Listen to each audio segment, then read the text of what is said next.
तो आज मैं रोबोटिक एफर्मेशंस की एक ऐसी सक्सेस स्टोरी आपके साथ शेयर करना चाहती हूँ जो कि आप लोगों को बहुत ज़्यादा इंस्पायर करेगी। और अगर आप भी ऐसी ही किसी सिचुएशन में हो तो ये आपके लिए बहुत ज़्यादा हेल्पफुल होने वाली है। कैसे मिसकैरेज के बाद प्रेगनेंसी वापस से मैनिफेस्ट की थ्रू एफर्मेशंस, वो हम इस वीडियो में आज देखने वाले हैं। तो yes, let's start this video. But उससे पहले, hi, my name is Shivani, I am a manifestation coach. I am also a certified life and NLP coach. So if you want to book your session with me, check the description, you will find all the details that is required for you to do so. And let's start this video. तो ये story मेरी किसी client की नहीं है, ये एक subscriber की स्टोरी है और उन्होंने बहुत ही जेनरसली मुझे ये बोला है कि आप प्लीज़ ये सक्सेस स्टोरी दूसरे लोगों के साथ शेयर करना, जिससे उनको भी मोटिवेशन मिले। और अगर कोई लड़की ऐसी किसी सिचुएशन में है तो वो अपने आप को अकेला ना महसूस करे और वो समझ जाए कि with manifestation everything is possible. Okay, so let's start this video. Hello, not for a session, but I have a small, or you can say huge manifestation story. It's been less than 3 years since I got married, and we were actually planning for a child. तो ये success story उन्होंने English में send की थी, तो मैं आपको ये हिंदी में ट्रांसलेट करके बताती हूँ। तो वो बोलती हैं कि हेलो, ये सेशन के लिए नहीं, बट एक मेरे पास छोटी, या फिर आप कह सकते हो कि ह्यूज मैनिफेस्टेशन स्टोरी है। शादी को अभी 3 साल भी नहीं हुए थे और हम एक्चुअली बेबी प्लान कर रहे थे। मुझे पीसीओडी था, फिर भी मैं पॉजिटिव थी और हमने 5 मंथ्स ट्राई किया। फिर एक मंथ हमने प्लान नहीं किया एंड बिना प्लानिंग के ही मैंने कंसीव कर लिया। मुझे इतनी खुशी हुई। और ये नवंबर 2024 की बात है। बहुत ही अनएक्सपेक्टेड था, इसीलिए मैं डबल खुश थी। जब मैं कंसीव हुई तो डॉक्टर ने बोला एक इंजेक्शन लेना होगा बेबी की डेवलपमेंट के लिए। लेकिन जब हमने इंजेक्शन की डिटेल्स देखा तो उसमें लिखा था कि जिनके पहले अबॉर्शन या मिसकैरेज हुआ हो उनके लिए ये इंजेक्शन होता है।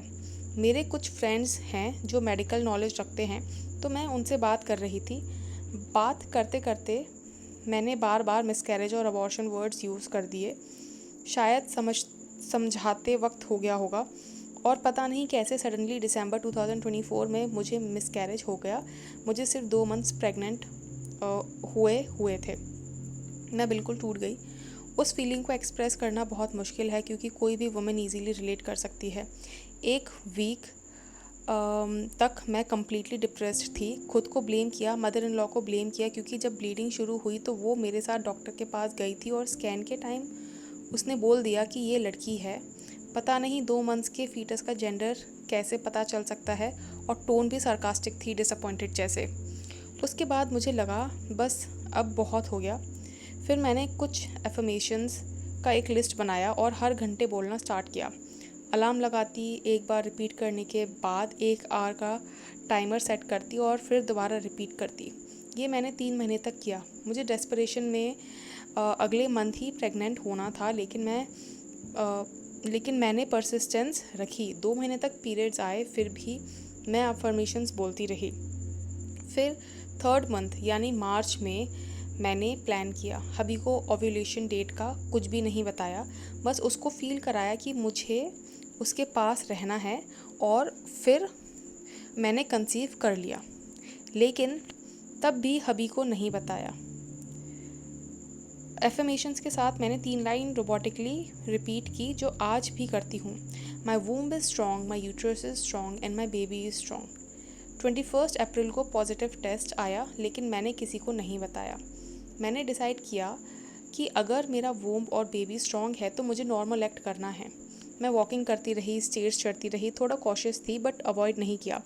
घर में एक छोटी फंक्शन भी था, मैं एक्टिव थी। मैंने अपने माइंड को कन्विंस कर लिया कि नौजिया कंट्रोल में है। 20 दिन बाद जब थोड़ा नौजिया फील हुआ तब मैंने फैमिली को बताया। इस बार मेरा नौजिया इजीली मैनेजेबल था, मैं नॉर्मली खाना खाती। मेरी स्टोरी का मेन पॉइंट ये है, रिपीटिशन ही की है और आप अपने सर्कमस्टांसेस से ऊपर हो। आज मैं 6 मंथ्स प्रेग्नेंट हूँ, 24 वीक्स, और अभी भी वो 2 लाइन रिपीट करती हूँ। प्लीज़ मेरी स्टोरी शेयर करो, मुझे लगता है कि कम से कम एक इंसान इंस्पायर ज़रूर होगा। Thank you. Instead of saying कि मैं कब प्रेग्नेंट होंगी, I will do all the daily activities. I did all the daily activities convincing my mind that everything is fine and normal. तो ये है एक सक्सेस स्टोरी जो मुझे रिसीव हुई है, एंड ये काफ़ी अच्छी सक्सेस स्टोरी है, बहुत ही इंस्पायरिंग सक्सेस स्टोरी है। एंड आई नो ये सक्सेस स्टोरी से बहुत सारे लोगों को हेल्प मिलने वाली है, क्योंकि मुझे पता है बहुत सारी लड़कियाँ पीसीओडी से जूझ रही होती हैं, and they want to manifest pregnancy, they want to manifest regular periods.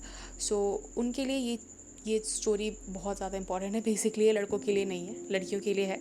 But हाँ, अगर लड़कों आपकी कोई गर्लफ्रेंड है या वाइफ है तो आप उनको ये ज़रूर शेयर कर सकते हो। एंड अगर वो भी पीसीओडी को लेके बहुत ज़्यादा टेंशन में रहती हैं तो शेयर दिस स्टोरी, बिकॉज़ उनको ये पता लगेगा कि उनकी बॉडी किसी भी टाइप की दवाई बना सकती है खुद ही। आपको सिर्फ अपने दिमाग को कन्विंस कराना है कि you are already what you want to be, और सब कुछ आपका दिमाग कर लेगा, ठीक है।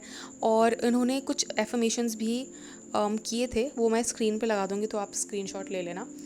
और यस, यही थी वो सक्सेस स्टोरी।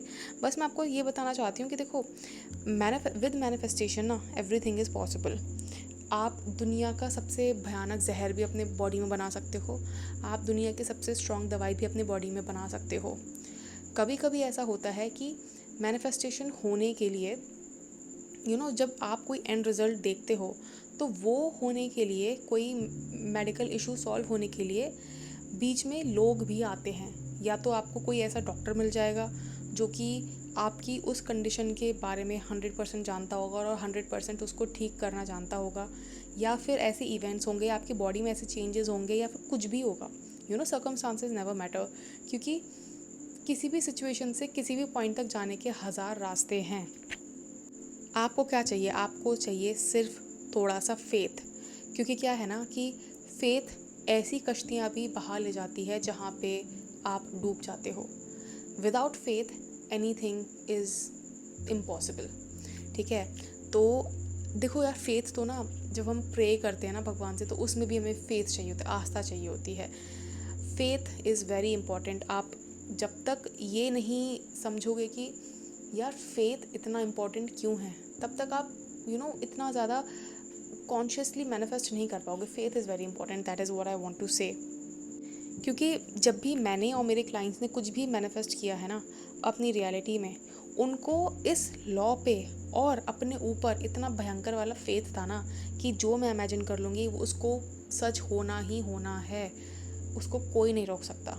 और वही जो एक आग है ना, कि मुझे पता है कि मेरे डिज़ायर्स मेरे माइंड के थ्रू पॉसिबल हैं, तो वो चीज़ आपका दिमाग कर ही देता है।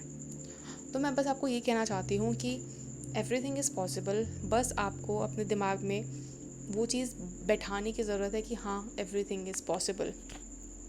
तो आई होप आपको ये वीडियो पसंद आई होगी, and if you did, you know the drill, like, share and subscribe. और अगर आपको सेशन लेना है तो check the description, you will find all the details that is required for you to do so. अगर आपको कॉन्टैक्ट करने के लिए जो भी डिटेल्स चाहिए वो सारी डिस्क्रिप्शन में मेंशन्ड है। सो you can simply contact me, and yes, I will see you in my next video. Until then, bye bye, take care.